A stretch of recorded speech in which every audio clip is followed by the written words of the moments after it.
जब भारत आजाद हुआ तो भारत के पास खाने को नाज नहीं था। जो जानवरों को नाज दिया जाता है वो नाज इंपोर्ट होता था और वो खाते थे। पहनने के लिए कपड़ा नहीं था। वो कपड़ा बनवाने के लिए मिलें लगवाने का काम पंडित जवाहरलाल नेहरू की औद्योगिक नीति ने किया। देश के अंदर खाद्यान्न के अंदर अपने आप को आत्मनिर्भर करने के लिए बांध का निर्माण किया। भागड़ा नेकल बांध बना करके खड़ा किया। एम्स बनाए। हम लोग पैदा भी नहीं हुए थे, उन्होंने तब सपना देख लिया था चंद्रयान का। सपना देखा उन्होंने, किया पूरा मोदी जी ने। ऐसा भारत में तो कपड़ा बनता नहीं था, तो अंग्रेज आए काहे थे यहाँ? भूखे नंगे लोगों के लिए आए थे क्या?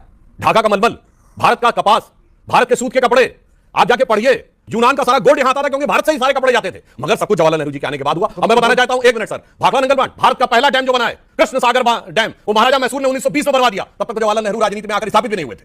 मैं आपको बताना चाहता हूं, भारत का जो पहला हाइडल पावर प्रोजेक्ट है, शिव समुद्रम पावर प्रोजेक्ट, 1892, जवाहरलाल नेहरू 3 साल के थे। आपको पता है दुनिया में यूरोप के बाहर अगर पहला शहर था जिसमें स्ट्रीट लाइट आई, वो बेंगलुरु 1902 में, जवाहरलाल नेहरू 13 साल के थे। अब मैं बताना चाहता हूं, Indian institute of sciences Bengaluru का बना 1916 में।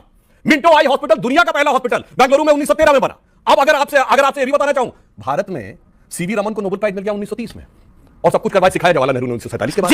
अब मैं एक और बात भी कह दूं, भारत के पहले इंजीनियर विश्वेश्वरैया जी जिनकी की बर्थडे पे 15 मार्च को हम सब इंजीनियर्स डे मनाते हैं। ये चाचा जी ने जो टोपी पहनाई है कि सब कुछ हमने किया, सब कुछ बाद में किया। भाई साहब, जिस समय भारत आजाद हुआ, एक फैक्ट बता देना चाहता हूं, चाइना के पास एयरफोर्स नहीं थी 47 में। चाइना की एयरफोर्स 49 में बनी है। हमारी एयरफोर्स 1932 से थी। चाइना के बाद उतनी बड़ी standing army second world war में 25 लाख सैनिक भारत के थे। मगर चाचा जी ने सब खत्म करके ऐसी हालत बनाई। पर आप तो कहते हैं चाचा नेहरू ने कुछ करा ही नहीं, ऐसा तो नहीं है? किया नहीं, चाचा नेहरू ने काम नहीं किया, काम तमाम किया। ओके, काम नहीं किया, काम तमाम किया। ओके।